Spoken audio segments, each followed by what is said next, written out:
Hi everyone, Febrin here. In this video, I'm gonna present about the procedure and result for microalgae culture, counting microalgae cell, macroome culture, and rotifer culture. So, without further ado, let's start with microalgae culture. For microalgae culture, we're gonna use Gaillard F2 for fertilizer, air pump, air stone, container, light, cultured phytoplankton, and salt water. For the procedure, first put the air stone in the container that already filled with salt water and turn on the air pump. Second, pour the starter culture phytoplankton into the container in about 500 ml. Add Gaillard's F2 fertilizer. Lastly, put the light on and let the culture for about 5 days to 7 days. Each day, the microalgae culture will get a little and little darker.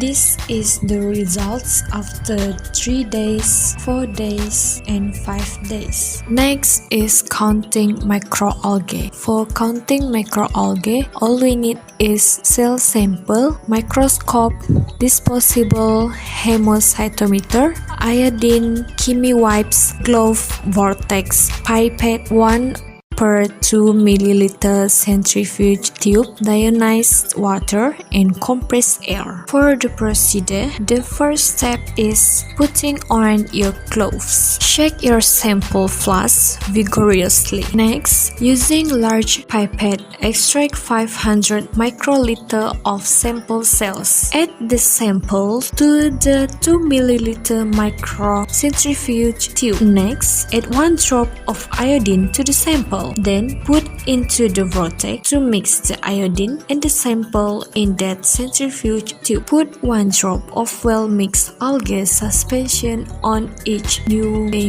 chamber and cover it with cover slip. After that, check under microscope. Start counting at the top left square and count only those cells which lie within or touch the boundary lines. For cells larger than 6 ml and not too dense, make a total count in each of the 4 corner squares and in the central square. This is the formula for the percentage cells viability. If all cells are counted in individual blocks, each with an area of 1 mm square and 0.1 mm cube, the average cell density expressed as cells per milliliter is given by the total count divided by the number of blocks and multiply by 1000. Next is macroome culture. For macroome culture, all you need are plastic container, oatmeal, active dry yeast, Q-tips,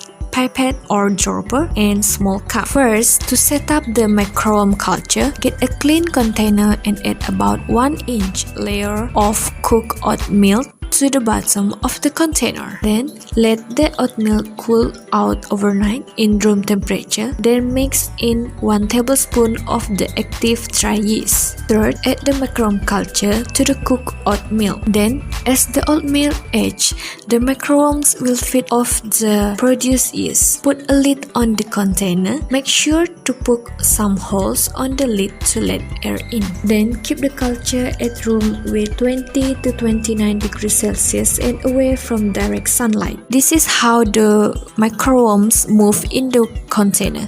At this stage, the microomes are ready to be fed to the fish larvae. Microomes are the perfect size newly hatched fry and are meant to feed fish that are too small to accept the traditional food such as pellet. This live food will move in the water, which triggers the eating reflex of the fish larvae. Last one is rotifer culture. For rotifer culture, things we need are starter culture of live rotifers, plastic bottles, rigid airline, flexible airline air pump, valve, premixed salt water, and phytoplankton. For the first step for rotifer culture, make a hole at the bottle cap to fit in the rigid airline tubing into the water bottle. Second, pour the live rotifers into the water bottle. Next, add a little bit of phytoplankton. And lastly, add premixed salt water with specific gravity. Wait until the rotifer can be fed to the fish larvae.